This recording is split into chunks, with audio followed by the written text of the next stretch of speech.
One of the things that I like to do a few times a year is go over my goals and see if the stuff I've written down, the stuff I feel drawn to, is in alignment with where I want to be. And I have a very specific timeline and a very specific lifestyle that I want to be in full experience of by the time I'm 50. And that'll be next year. That'll be next fall.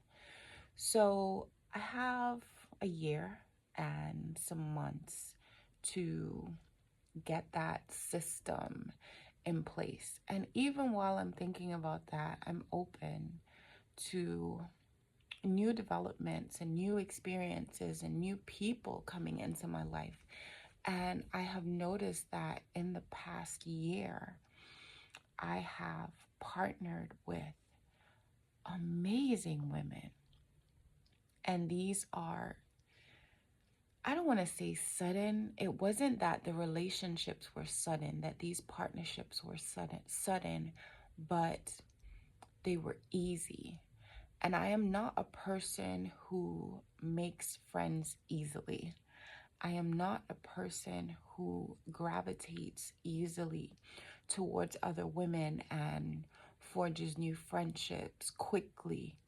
I am cautious in my alliances because I protect my spiritual space and the energy that's around me. I know the power of thought, and I know the power of belief. I know the power of faith.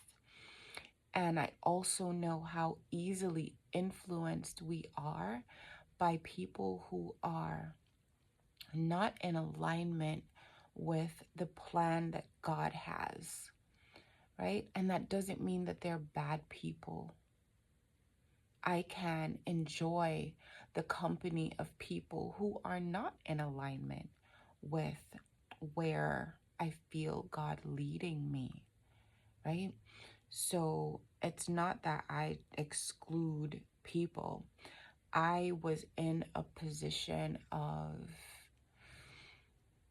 transformation for a few years, and that led me to pull away from a lot of people and a lot of activities because I really needed to hone in on myself. After years of showing up externally, there was a lot that I needed to unlearn. I had to learn how to sit with myself, literally sit with myself, and go through my own thoughts and my own goals. And as a mother of young children, it was hard for me to find myself.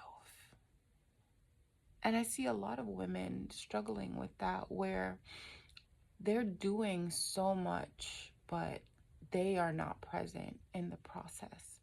And the A-list assignment, the vision sequence, rewrite your life, the different things that you hear me talk about and teach about came out of my own need and my own desire and observation of other women and their needs and their desires, to be able to sit with myself and be able to hear myself, be able to hear God, be able to pray, not from a place of desperation, but from a place of divine covenant and understanding, and knowing who I am in God, and knowing that He hears me, and knowing that He is going to answer me, and having the faith to believe and the faith to stick it out until my prayers are answered. All that came from introspection. All that came from the courage to sit with myself, to sit with my past, to sit with my pain, and to process it in a way that is positive and helpful and would cause me to thrive and not to shrivel under the weight of what I discovered in that moment. And I think that the reason why so many women are chasing experiences and chasing transformation is because they are afraid of what they will find when they sit with themselves. But true transformation does not take place in a physical experience. A physical experience can be a part of it. So, a spa day or a vacation or a wardrobe change or a home change, change of environment, all these different things can contribute to your transformation, definitely. But true transformation is not sexy. True transformation is not often the type of thing that you would even publicize. It is such an intimate and private thing. And I believe that social media has cheapened transformation because we see women bare all online and they're crying into the camera and they're talking about deep, deep, intimate things in a public way. And I know that there are many women who are helping people by doing this, but vulnerability is something that you must steward well, right? And your vulnerability is not for everyone. It is a gift that you first give yourself.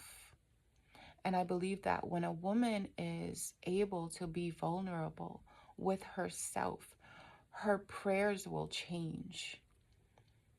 And she will have the courage to be vulnerable before God. And when she's vulnerable with herself and she's vulnerable before God, she can confidently be vulnerable before others.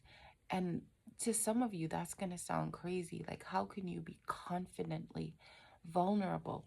The thing is, when you start to get vulnerable with yourself, there is authenticity there. Your soul knows when you are lying to yourself. Your soul knows when you are pretending that you are not hurt, when you are pretending to be brave and pretending to be strong. Your soul knows, regardless of what you say.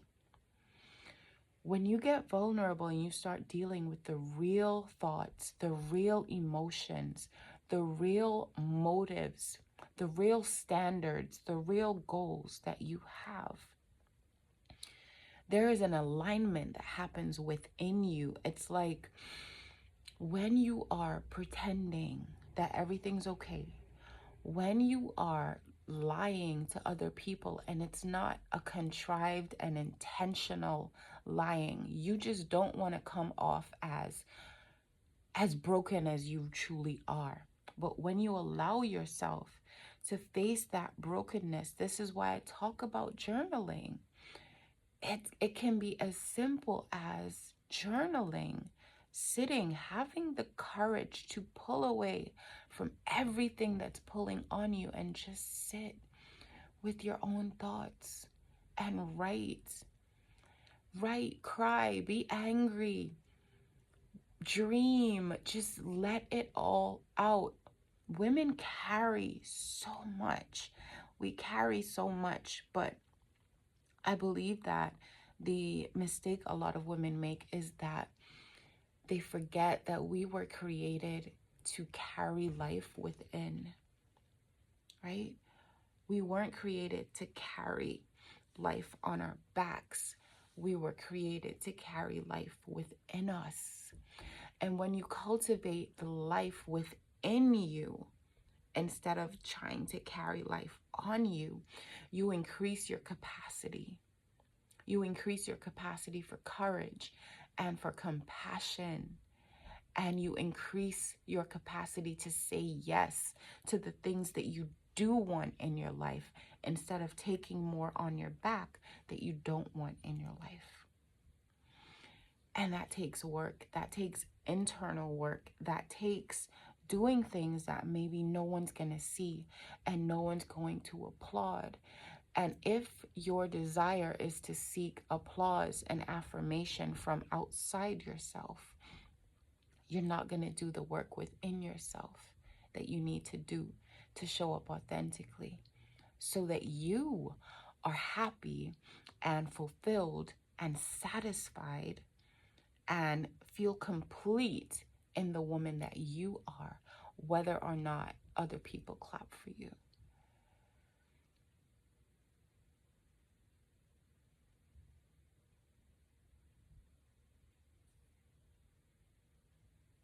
I paused there and I thought, I'm recording this for a video, so maybe I should say something. Maybe I should delete that silence. Did that make you uncomfortable?